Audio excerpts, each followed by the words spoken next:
Hey folks, Rob bringing you the tutorial video. This one's going to be a focus on platoon movement for radioless tanks. Something happened in a recent video solo playthrough I did on Saturday. I had some radioless tanks and I made a couple of mistakes pointed out to me by Dave. So I decided to use the opportunity to highlight what I did wrong and show you guys how to use platoon tanks properly. So let's get right into that.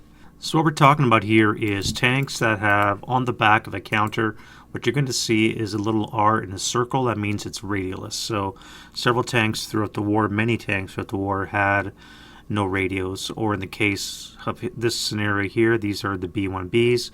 They had Morse code enabled radios, so they had very minimal communications, certainly not capable of coordinating attacks, much like the German armor. And therefore they had difficulty maneuvering in formations. So the way the game is structured, in order for them to move, they always must move in groups of or platoons. And typically these platoons are going to be groups of 2 or 3. So whenever you have an ORBAT, an OB of platoons in your scenario card, you're going to have usually numbers 2 to 5, maybe whatever. And you have to lump them into groups of 2 to 3 tanks of the same type that all have this radioless symbol in the back as a platoon. Now when you set them up, you don't have to necessarily have them adjacent to each other. However, there's caveats. Whenever you have a unit that has a radioless symbol, if it is not set up adjacent to another tank in the same platoon and it wants to move or do anything, it's going to have to do a task check, which is based on its morale. Now remember, AFVs always have morale of your highest elite unit for your nationality, typically 8 for most nationalities. Some elites have 7, and you're going to have to make that morale to do a task check, which again, you're depending on your dice rolls, and if your tank is one of your key pieces of your defense or your attack, obviously you want to bear that in mind when you make your certain decisions. So it's sometimes usually best to just stick with platoon formation, again, situation bearing, right? So whenever you set up or move in platoon, just bear that in mind. Anytime that you want to do something not platoon related, you're going to have to do a task check, and which is a sniper check too, by the way. You're going to have to do a task check, and you may or may not want to do so. So if you stay in platoon formation, you're not required to do that. In this particular example, the B-1B, again, because of the peculiarity of the Morse code system, it did have a radio system, the Morse code system. It's given a 9 task check number. It doesn't use the squad elite. Again, check your vehicle notes, chapter H. Always important to read those. It's given a 9 task check number, so it's a little bit better than the your typical elite, but it's still a chance of failure on moving independently. But I just wanted to make sure that you're aware of that. Radioless tanks always have this symbol, this little R in the circle. Radioless tanks must always use impulse movement, and what we're talking about here, by the way, is chapter D, section 14. I should have mentioned that at the beginning. They must always be adjacent to each other and or at least have LOS to each other in that regard. So what does that mean? For example, if this was a platoon, just get rid of that for now, on either side of a tree, these two do not have LOS to each other, even though they're adjacent to each other effectively, right? Lowercase adjacent, not obviously all caps adjacent. So this would be illegal for terms of platoon formation, and they would have to do task checks if they wanted to carry on with their next impulse. So again, when it comes to moving and planning your tactics, you must bear things like this in mind. You must have line of sight to each other, and you must be adjacent to each other at all times. Otherwise, you risk doing your task checks. You share the same status when it comes to moving and or not moving, and this is where I made my mistakes a couple times. If you watch my video, you may have noticed that I had a couple tanks stopped and shooting while other tanks were in motion. Clearly that's incorrect. It's either or. Either every tank is in motion or every tank is stopped. That's just the way it is. You can't have both. Sometimes I would wait until my movement phase, and then I would bounding fire my one tank, and then I would take my other tank, start them up, and start moving around and such. And again, that's incorrect. What should have happened is, and we're going to get to some cases on how to use it, but we'll save that for that. Just remember that you share the same status. Either they're all stopped, right, or they're all in motion status. It's either or. They're always going to share the same status, either motion or stopped. And remember too that because of the impulse movement, when you're being shot against, much like other impulse movements, every vehicle in the platoon finishes its impulse. Then any defender does what they want to do to it. Then you do your next impulse. The defender does what they want to do to it. So every vehicle will have carried out its own individual impulse, and then any defending actions will happen. Okay, again, we'll get into some examples. Vehicles that have red movement numbers, like these ones here, all have to do stall die rolls at start. So in this particular case, there's only two vehicles, but they would only do the one stall die roll. You only have to do it once, you don't have to do it twice, and it affects every vehicle. Now, if I have rolled at 12, the consequences only affect one vehicle. Again, random selection prevails. Say I had rolled a 12 in that particular case, you'd roll tank, so this first one here, and then the second tank rolled a 4, so this tank here is the one that would stall, and then you'd have to do your consequences of the stall. You'd roll again. Maybe this one is the one that would be immobilized. All right. So you don't. You only do one roll for the platoon, and you don't. And only one vehicle would bear the consequences, again, barring random selection.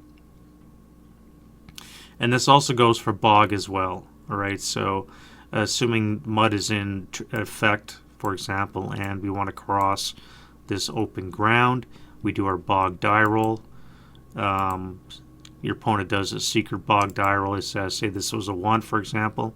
We go 1 hex. We make our move, our impulse move. We have a bogged vehicle. Again, we randomize which vehicle, 1, 2, and only one vehicle gets bogged down. The other one is then free to go.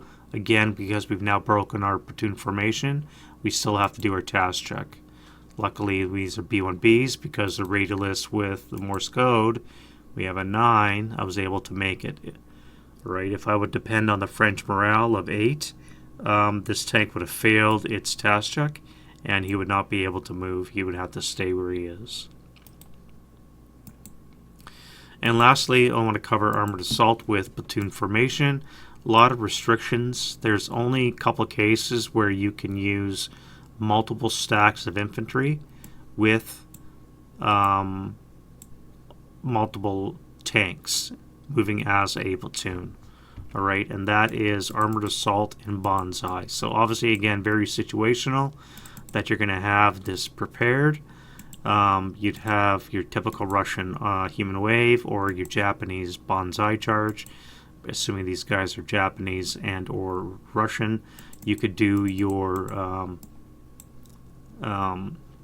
maneuvers. So let's say it's beginning of the Russian movement phase. You do your startup die roll. Okay, so the vehicles don't stall. You would do your first impulse. This first tank would come here. This tank would come here. Let's grab a German and put him here, sitting in the middle of the road for some reason. Alright, we do our second impulse. These troops are going to enter the woods. The tank will be in bypass.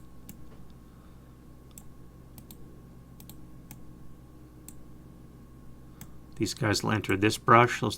For total, we've started 1 for startup, 2 for the open ground, 2 for the brush, 2 for the brush. The infantry have expended 3.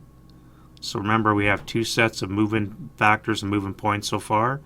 Alright, the tanks have expended 5. and the infantry have only expended 3. So you got to remember they're 2 separate values. All right, then we do our next impulse. So now the infantry are 4, the tanks are at 6, and then we can do our human wave. The 1 tank can come in here and do its thing for a total, with its including its overrun. It would be at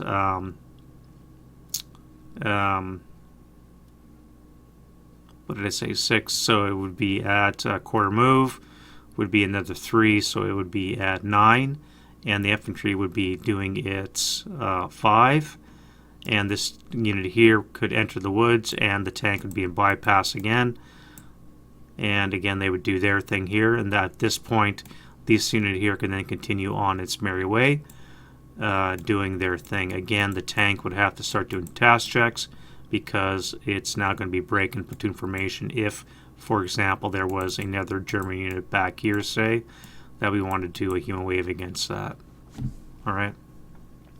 Again, very situational on when you can do human wave attacks with armor, and or a bonsai charge with armor using impulse movement. Very situational, but it is possible. Typically what you're going to see is one stack I should say, that's going to be moving with a platoon. So again, in this situation here, they're going to move towards this guy. Let's put him in the woods here. Using armored assault, they're just going to move like a platoon. They did their startup roll. Right, they're just going to be moving as a platoon. This tank is going to keep its spacing, adjacency, and the infantry is only going to take advantage of the 1 tank, and the other tank is just going to keep its pace. All right, and this is how they would move. So 1 tank maneuvers independent, or not independently, adjacent without infantry. The other tank moves with infantry using the armored assault rules. This is going to be your typical formation with platoons and armored assault. Infrequently, you're going to see maybe a human wave with armor, but again, that's going to require coordination. You're going to need a platoon of Radioless tanks. You're going to have a desire to do a human wave, which again, you know how those work, and or a bonsai charge. So I just want to bring those ones up. Again, this doesn't work with cavalry charge. It's only the human wave and the bonsai charge. But once more, you're typically only going to see a single stack of infantry with under a single vehicle, and the rest of the platoon just jockeying along with the tank. Okay, so let's get into some examples then of what we might do with our tanks. So this example here was Hill 311 from Enor, Green Hill of Enor from Le Franc-Tireur.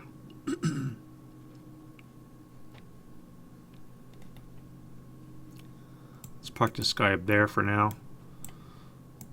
And let's put these guys up there, park these guys here. All right, this is the kind of situation that I was at a certain point in the game, and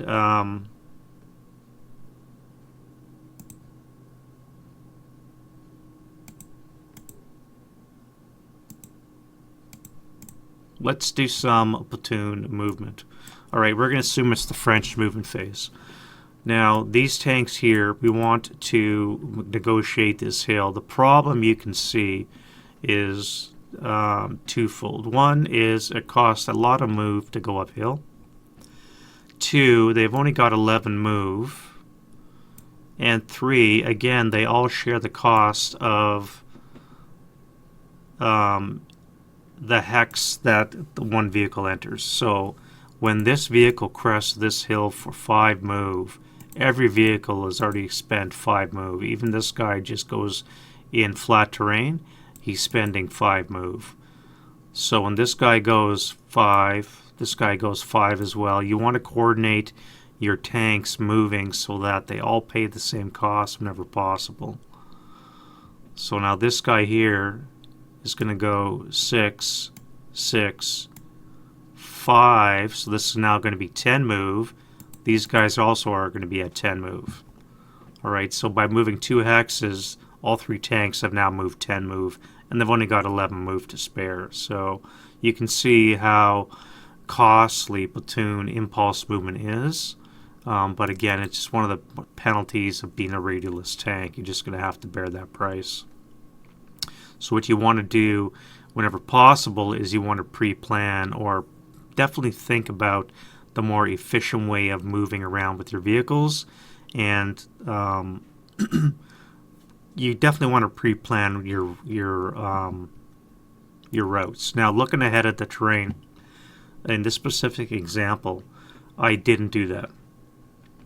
What am I facing in the next turn or two? So this is the one turn of movement. In my next turn of movement, what am I going to be facing is a couple of obstacles. Obviously, I got a gully here, which is going to suck up a lot of move. Right? It's going to be 2 to go in. It's going to be another 5 to come out. So that's basically a 2 hex move to suck up all my move per tank. Right? I can combine it by moving 1 tank up a hill, a second tank up a hill, maybe 1 tank into the gully, and then on the next turn I can exit the gully up onto the flat ground here, and these tanks can come like this. So it would cost me basically 2 turns to move a hex or 2.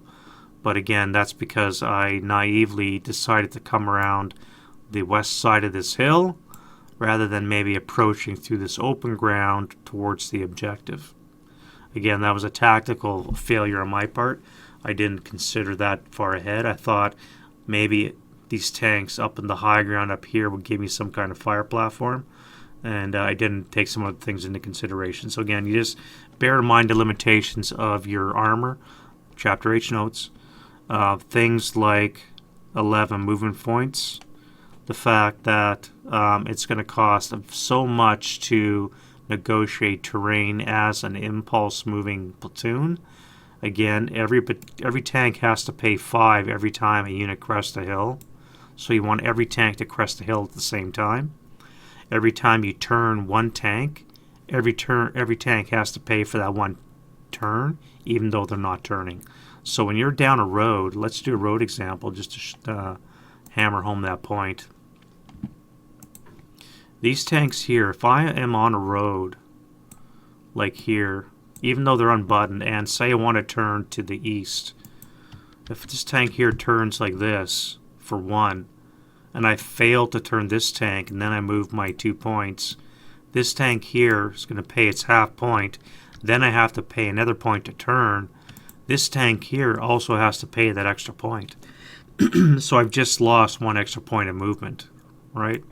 It would make much more sense when I'm in this situation here for this tank to also pay that point of turn at the same time, so that when I do my next impulse, I'm not paying that extra point needlessly. You understand? So it's very critical that you consider your vehicle covered arc changes all be done at the same time.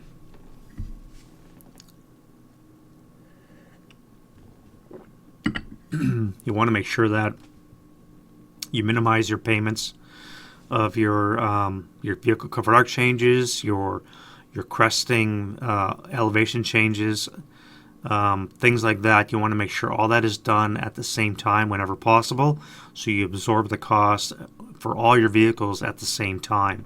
There's no point cresting 1 hill, moving a hex, and then cresting the hill again with another vehicle when you could have all done it at the same time.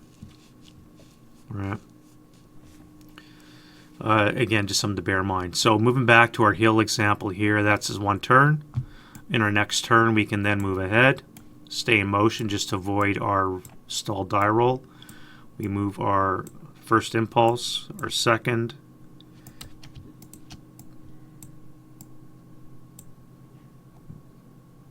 our third. Again, this is where we have to start thinking how do we want to negotiate this terrain?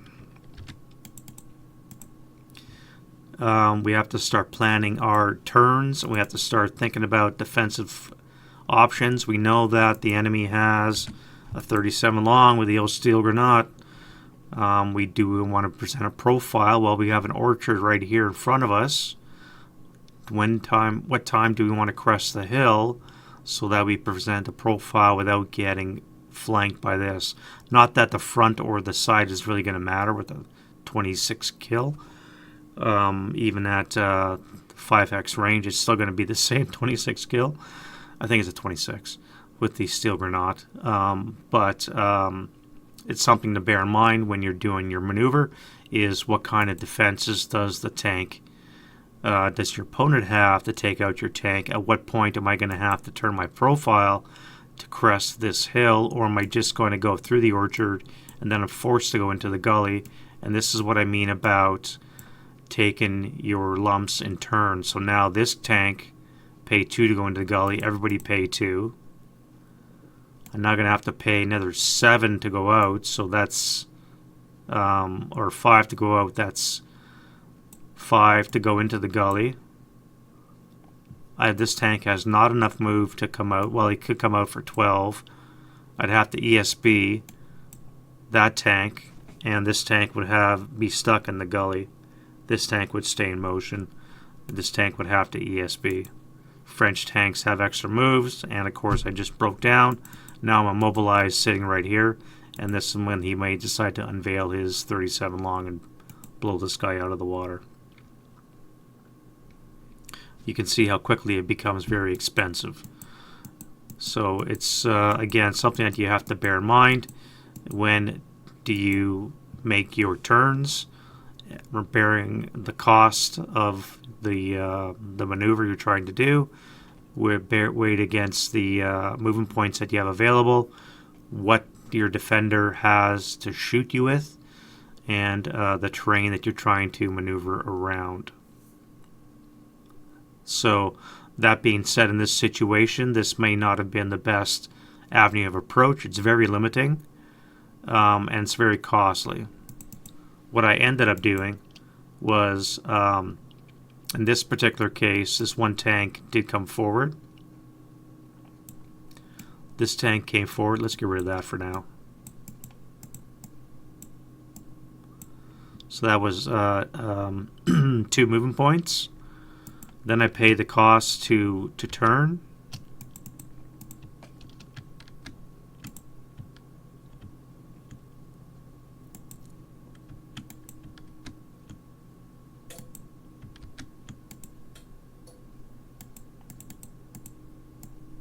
Crest of the hill. And that was a total of 3 and then 5, 8. Oh, that's not that guy. And I'm just moving right now without doing the defensive shooting right now. That would be 9.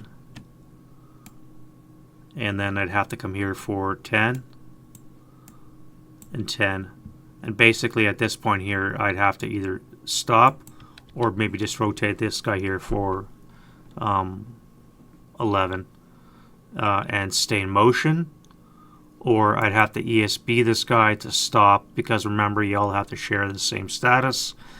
Either these guys are all in motion or they are all stopped. You can't have it both ways. So I'd have to either, and I have to retain platoon integrity, right? I can't keep him back here, even though these guys went forward at 11, 10 movement points. I'd have to, again, either stay in motion because of this guy, or I'd have to ESB this guy because he exceeded his 11 MP and get him to stop. And again, I'm not worrying about defensive shots right now. Yeah, so I just want to do a quick video on platoon movement and doing it correctly. So again, to cover my mistake that I made in my scenario, this one that you're seeing here, remember takeaways that they must all share the same status, either all moving or all stopped. either or. They can't be both. You can't have one stopped and prep fired while the other one's in motion. It's either all or nothing. They all pay the same cost whenever they move. So when you crest a hill, for 5, every tank in the platoon pays 5, even if they haven't moved. So when it comes to using up your movement points, you want to wisely try, whenever possible, to use up your 5 movement points cresting a hill for all your tanks whenever possible at the same time. You don't want to go 5 and then have the next guy move up 5 and the next guy move 5, because with one impulse you could have done that all together. Now in the course of 3 impulses you used up 15 movement points, which of course drastically reduces how far you can move, and depending on your objectives, obviously you just may have needlessly penalized yourself. When it comes to turns, same thing. You want to plan your turns wisely. If you have a tank facing a certain way to move, say take advantage of a road, you don't want to needlessly go, crap, I forgot to turn, now I have to pay my extra turn and suck up another movement point cost that you could have avoided if you had made your turn at the same time as you did your other tank. Alright, so again, when you want to go crest hills, when you want to do bypass, when you want to do turns, you want to try and incorporate all of that at the same time for all your tanks whenever possible. Again, situation dependent, just so that you're not paying or losing extra movement points for your other tanks, because you all have to pay the same cost. It's one of the downsides of platoon movement and the penalty of having a radioless tank. You remember, you must always be in LOS of each other, so even though you're in bypass, theoretically in the same hex, these 2 tanks do not have LOS to each other, and therefore they're not in platoon movement, which means they must be taking their task checks whenever they want to move. In this particular case, I flubbed my lines, I rolled an 11, and they would then be unable to move for the turn. So even though they're 40 yards apart, they're incapable of doing anything for that turn, and if it's a linchpin of your defense, that's really a bad sign. That happened to me multiple times. You'd think, well, you know, it's a simple case. No. Again, if it's a linchpin of your defense, you want to keep your radioless tanks within sight of each other, and they have to stay adjacent to each other as well. Remember the bog die roll for red numbered tanks? You roll once, and it only affects 1 tank in the platoon. Again, random die roll, random selection dependent. Hopefully you don't roll doubles. And finally, armored assault. Typically what you're going to see is 1 stack of infantry with a tank as they maneuver down the road doing their thing. Uncommonly, you might see a human wave or a bonsai charge with armor. Again, that's very difficult to organize and set up. You might see that at the start of a scenario, but it's very, I would see it being very difficult to coordinate in the middle of a scenario. You'd have to have your platoon set up, your infantry would have to move into place. You can see it coming as a defender, and normally you'll have enough guns in the way to break it up.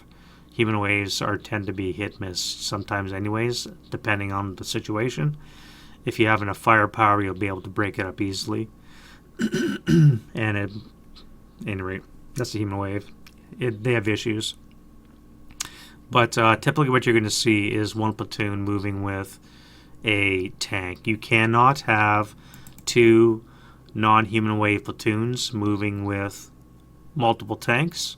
It's limited to 1 because of the impulse nature.